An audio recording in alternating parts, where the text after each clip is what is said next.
Hi, welcome to another Power Blast podcast. I am not a fitness expert. I am not a nutritionist. I am not a certified trainer. Heck, I didn't even sleep at a Holiday Inn Express last night. But I am an independent team Beachbody coach, and I've successfully completed P90X and P90X Plus several times, and I want to talk about it.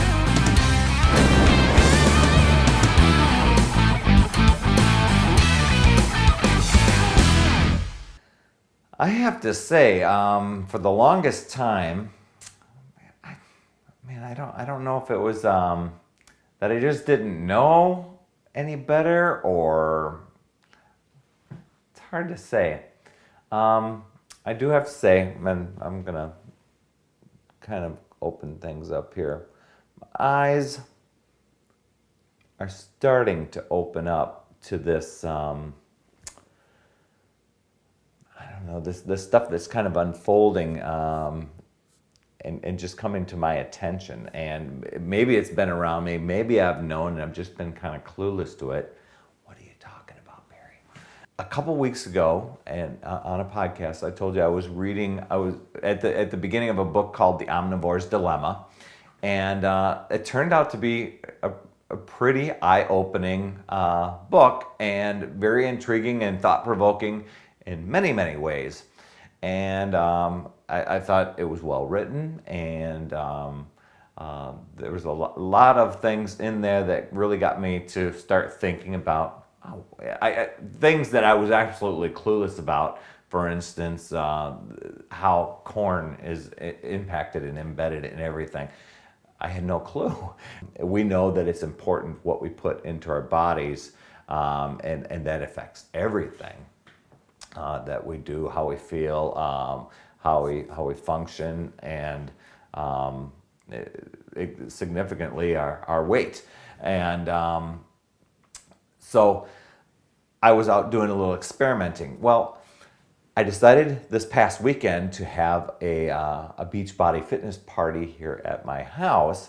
And one of the ladies that came over happens to be part of an organization in the middle of our city. And she said, hey, we're going to be showing this movie called Fresh down at an auditorium in the local hospital.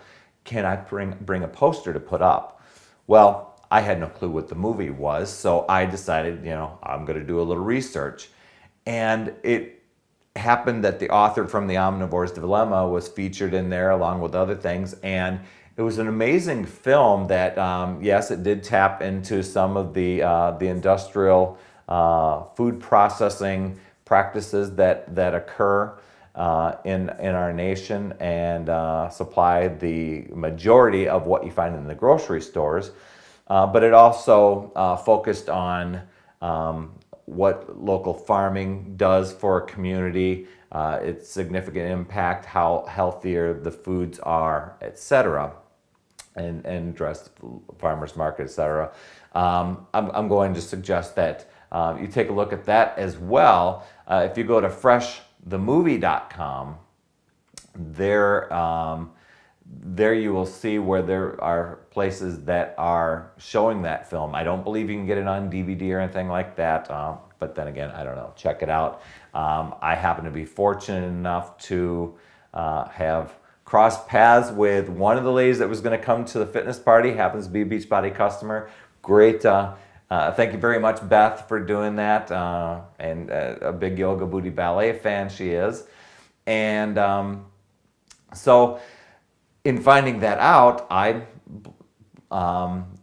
wanted to find out if some coworkers of mine wanted to maybe join me. I thought that many of those people are being interested, and we do have a wellness coordinator where I'm working, and 8 of us, I think 7 or 8 of us, went and to view this film, and it was very well done.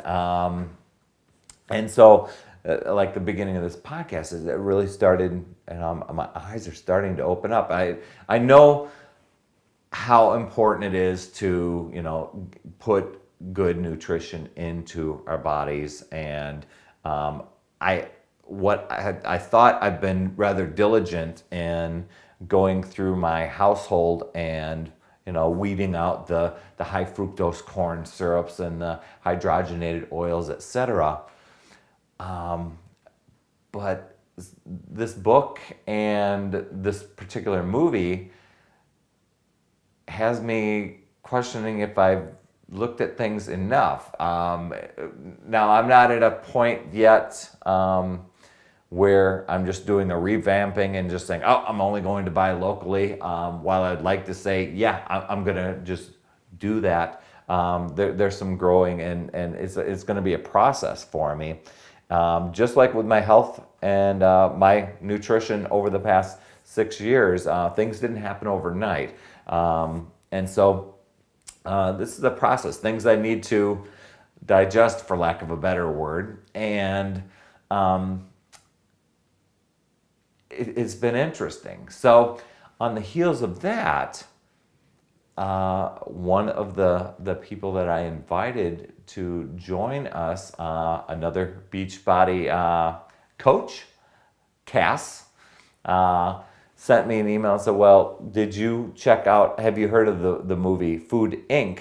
I guess it came out this past summer. I do get Netflix, and Netflix brought it to me, and I just got done viewing that. And many of the same themes from Fresh, the movie, and Omnivore's Dilemma, and ironically, some of the people who are featured in Omnivore's Dilemma and Fresh, the movie, is also in Food Inc. And I believe the author, or maybe the person that put out either the book or the movie, I'm not sure, or maybe it's both, Fast Food Nation, another decent read, put that out. And it was a lot more of the industrial type of things, although the local farming was part of this movie.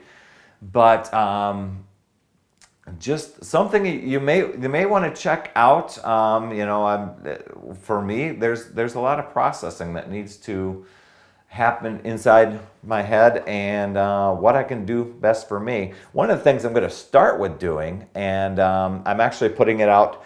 I'm not going to go into detail here on the podcast, but exploring it a little bit more in my newsletter. Perry has a newsletter now. But one of the things that I'm going to strive to do, and I believe I can easily accomplish this, is take the traditional Thanksgiving meal and as best as I can, and the things that I want is to buy locally grown things for my dinner. I wanted to share that with you. Those 3 things that you'll want to check out for yourself. Whisk me an email. Let me know what you're thinking on it. Maybe you found some other resources or other things out there that can help me open my eyes even more. And I'm trying to look at right now, what do I typically buy on my grocery list, and how can I match that to buy either locally or get the variety of organic, or where can I do some replacing there. So there's the challenge for me. Maybe that's a 2010 thing, and I can start the planning on it right now. But anyway, always learning. Just goes to show you, remember, it's never too late. We'll see you next week.